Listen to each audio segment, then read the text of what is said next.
जय हिंद दोस्तों। आज हम भारतीय राज्य व्यवस्था के अंतर्गत चैप्टर 33 जो कि राज्य विधानमंडल हम लोग जो देख रहे थे उससे रिलेटेड देखेंगे कि उसमें किस तरीके से प्रश्न पूछा जाता है। ठीक है, तो चलिए देखते हैं कैसा प्रश्न पूछा जाता है और उसको आप सॉल्व भी करने की कोशिश करेंगे ताकि आपका तैयारी आप चेक कर सकें।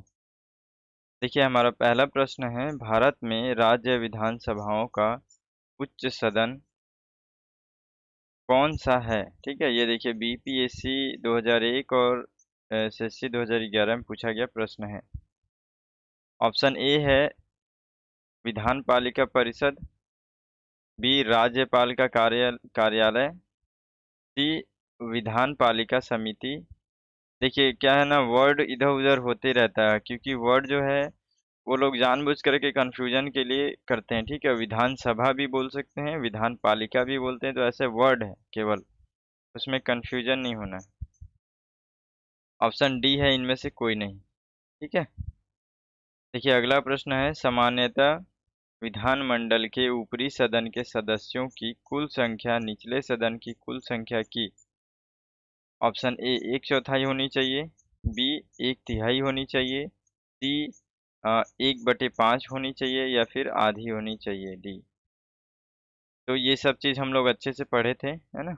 ये देखिए, ये ये बीपीएससी होगा। ठीक है, 2015 में ये प्रश्न पूछा गया है। अगला प्रश्न देखते हैं, भारतीय संविधान के निम्नलिखित अनुच्छेदों में से किस एक के अंतर्गत विधान परिषद की स्थापना या समाप्ति की व्यवस्था की गई है। ये यूपीपीसीएस 2013 में पूछा गया प्रश्न है। देखिए अनुच्छेद, ऑप्शन ए है अनुच्छेद 168, बी है अनुच्छेद 170, सी है अनुच्छेद 179 या 79 है, 69 है। ठीक है ना, 169। ऑप्शन डी है अनुच्छेद 171। अगला प्रश्न देखिए, किसको समाप्त किया जा सकता है पर भंग नहीं। ठीक है, देखिए ये आईएएस 1991 में पूछा गया प्रश्न है। ऑप्शन ए है राज्यसभा, बी है नगर पालिका, सी है ग्राम पंचायत, सी है डी है विधान परिषद। ठीक, इसमें से कौन सा ऑप्शन होगा आप बताएंगे।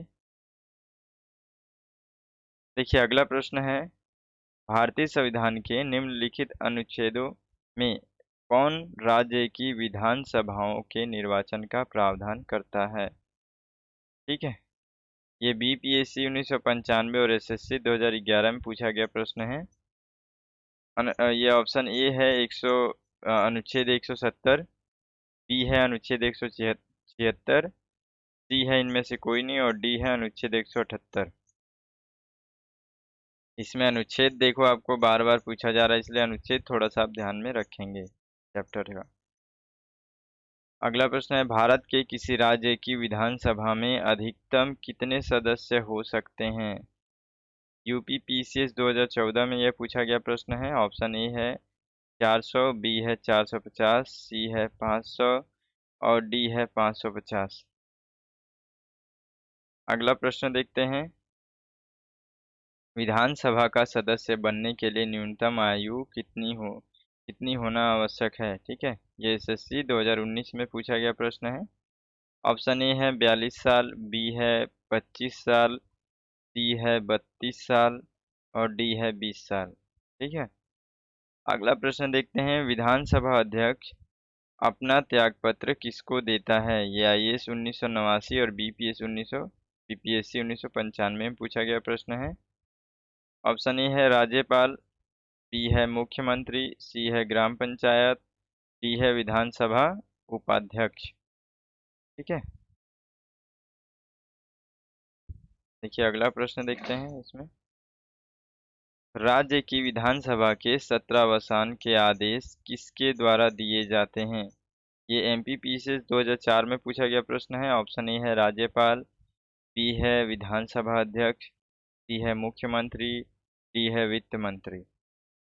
ठीक, अगला प्रश्न देखते हैं, किसी विधानसभा में कोई धन विधेयक निम्न में से किसकी अनुमति के बिना प्रस्तुत नहीं किया जा सकता है? ये IAS 1989 और यूपी PCS 2012 में पूछा गया प्रश्न है। ऑप्शन ए है राज्यपाल, बी है मुख्यमंत्री, सी है वित्त मंत्री, डी है स्पीकर।